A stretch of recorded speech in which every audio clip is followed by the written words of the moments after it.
Hello everyone and welcome to another wild game from the final round of this year's Norway Chess Blitz. First day is Blitz, then the rest we have the classical tournament, the classical game followed by an Armageddon game if the classical game ends in a draw. Norway Chess has a very special format each year, but this game is very important as it decides the winner of the tournament. Now we've already seen one game, we've seen how Gukesh defeated Magnus Carlsen yesterday on his birthday, and here in the final round he faces Nodirbek Abdusattorov, and sorry, for some reason I I almost put Nodirbek's rating as almost 9,000.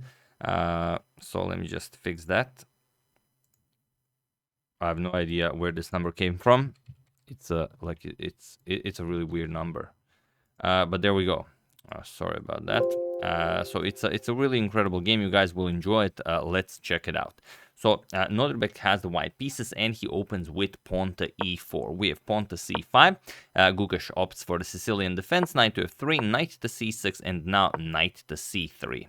We have pawn to e6, and we transpose into the standard stuff. Captures the Taimanov variation, and now the Bastrikov queen to c7, bishop to e3, and now pawn to a6. And here there are many popular continuations, queen to d2 being the most popular one, bishop to e2, bishop to d3. Nodirbek goes for queen to f3. It's sort of the fourth most popular continuation, and you know that once knight to e5 lands, you're not going to be going back, you're going to be going to g3, then you're going to be putting pressure on the queen, on the g7 pawn. So it's a very forced line, but as it is with all the forced lines, it's fairly easy to defend against them because you have a very general idea of what white is doing.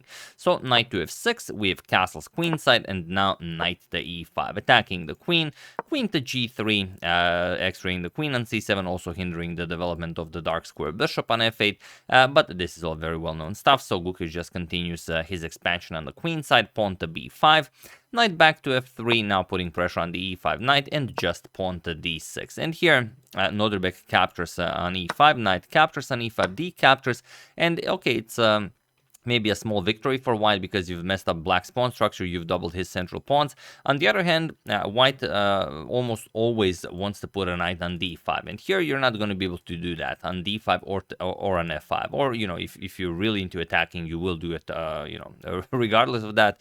But it's definitely a trade-off. And here there are no moves like a3 has been played here, f4 has been played here. Here Nodirbek goes for pawn to f3. It has only been played once, and we are going to get to that. Bishop to d7, bishop to d3, and now there was a game in the European Individual Championship in 2018. Paco Vejo had it against Marin Bosiocic, where rook to c8 was played, and that game ended by Bosiocic winning. But here we have pawn to b4, chasing away the knight, and it is now as of move 13 that we have a completely new game. So knight back to e2, and now pawn to a5. Gukesh continues the attack on the queen side, and just king to b1. It's hard to see how exactly Nodirbek will start his own attack on the king side, as the black king is still in the center of the board. His queen is on g3, so he can't play g4, g5. So what is he to do?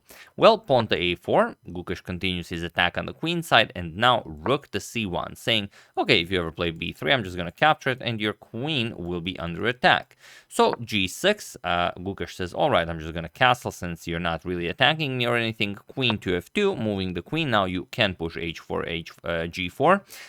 Bishop to d6. If you push a3, just b3, and it's very hard to grab hold of this diagonal for Gukesh, as the knight and the bishop are doing such a fine job. So he is holding on with that. Better not to spoil it by executing it too early. We have bishop to d6, pawn to h4, and just stopping further expansion with pawn to h5. We have bishop to g5, attacking the knight, and Gukesh defends. Bishop to e7. We have queen to g3, and now bishop to c6. And now comes knight to d4. There are many moves you can play here, like you could play rook h to d1 or something like that, but knight to d4 is the human move that everyone wants to play, because it puts pressure on the bishop, and also this is impossible. The queen on c7 is still undefended. So knight to d7, Gukesh just offers to trade everything down. Bishop captures, king captures, and only now rook h to d1. We have rook h to d8, and now pawn to c3, preparing to open up the c file for the white rook. Pawn to b3, Gukesh prevents that, and now pawn to a3, Nodirbek also stops any opening of the queen side. We have queen to b6, and now queen to g5 with check. We have king to d6 here.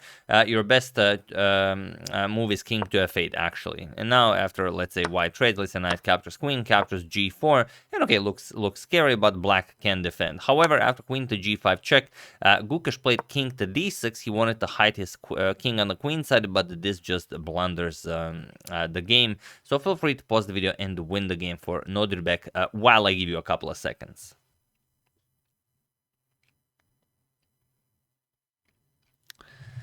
So for those of you who were able to do it, congratulations on spotting this beautiful double X-ray move. And for those of you who just want to enjoy the show, it is knight to b5 with check. As you can see here, the rook is X-raying the black king here, but the problem is there's a knight and the bishop in between. So what do? You move the knight with tempo, knight to b5 with check, and it also prevents the king from escaping to c7. So you can't really go back, the queen covers that, and you can't go to c5 because queen to e7 will be checkmate. So your only option is to capture it, and you kind of should capture it with the bishop if you don't want to part with your queen too early. So bishop captures on b5. Bishop captures, now opening up a discovery from the rook, king to c7, and now bishop captures on d7, just removing the defender of the e5 pawn. Rook captures, queen captures on e5 with check, king to c6, and now rook to d4 with all sorts of nasty threats. For example, if you just trade here, which you kind of want to do because you're under attack, king to b7 and now rook c4 followed by rook to b4, this is game over. So after rook to d4, rook to a5 was played, attacking the queen on e5, but now Nodirbek gains access to the back rank. He goes queen to h8. So rook a back to a7, and now rook to c4 with check. We have king to d6, and now queen to f8 with check, king to e5, and rook to c5 with check. We have king to f6. If you go down the board with queen to f4, it's a fairly simple checkmate. Queen to h6, check, king to g3, and now queen to e3, followed by pawn to f4, and that's pretty much it. Of course, players are missing most of the critical lines because this is Blitz, and they only have a few seconds on the clock, but they do spot some other winning lines. So, of course, if you have a few seconds on the clock, you're not going to waste them trying to look for that perfect sequence. So king to f6, and now pawn to g4. e5 check is also straight up winning. So g4 was played, now comes pawn to e5, stopping e5 by Nodirbek, and now queen to h8 with check. Here we actually have a mate in 4. I'm just going to show it because it's a lot of fun. King to e6, queen to e8 with check. Only move rook to e7, or you can go to d6, but then queen captures on e5 is checkmate, so you have to block here. And now rook c6 check, queen captures, and queen captures is also checkmate. So after e5, queen to h8 check will be played, king to e7, and now rook captures on e5 with check. King to d6, rook to d5 with check, king to c6, and now queen to f6 with check. And now there's really nothing to do. If you go to b7, you lose the rook here, and if you don't, well, you're just going to lose the queen. So after queen to f6 check, it was in this position on move 40 that Gukesh resigned the game, as there is nothing more to be done here. The problem is that once you move the king, let's say you defend the rook, you can just play rook captures on c7 with check, and d7 with check. After king captures, you're going to lose the queen, or pretty much any of the other lines are also completely winning for Nodirbek. So yeah, Nodirbek wins the game, and not just the game, he wins the entire tournament. We thought that it was going to be Gukesh who will be fighting for first place because he just crushed Magnus Carlsen in that game that we've seen. But as you can see, Gukesh finished last with 2.5 points, and it's actually Abdusattorov after winning this game against Gukesh who is alone in first place, 6 out of 9 points. Then with 5.5 out of 9, we have Alireza, Firouzja, and Armageddon. With 5.5 out of 9, Fabiano Caruana, Wesley So, and Hikaru Nakamura. 4.5 Magnus Carlsen in 7th place. This is his worst result yet in Norway Chess Blitz. Anish with 3.5, Ariantari with 2.5, and Gukesh with 2.5. So it's not about just having fun before the classical tournament starts, or can we even call it a classical, as every classical game has an Armageddon tiebreaker, so it's sort of a classical Armageddon tournament, or maybe you guys have a fine word for that, I don't know. But yeah, it's not just for fun. Those who do really well in the tournament will get 2 whites in the tournament, an extra white in the tournament, so that that definitely goes a long way. Even though if you check the results from classical games, it's not that white is winning that often. If anything, black is winning more games. So I don't know if that makes even sense nowadays, because the art of defense has progressed so much that it could even be like better to be black. Everyone wants to play white.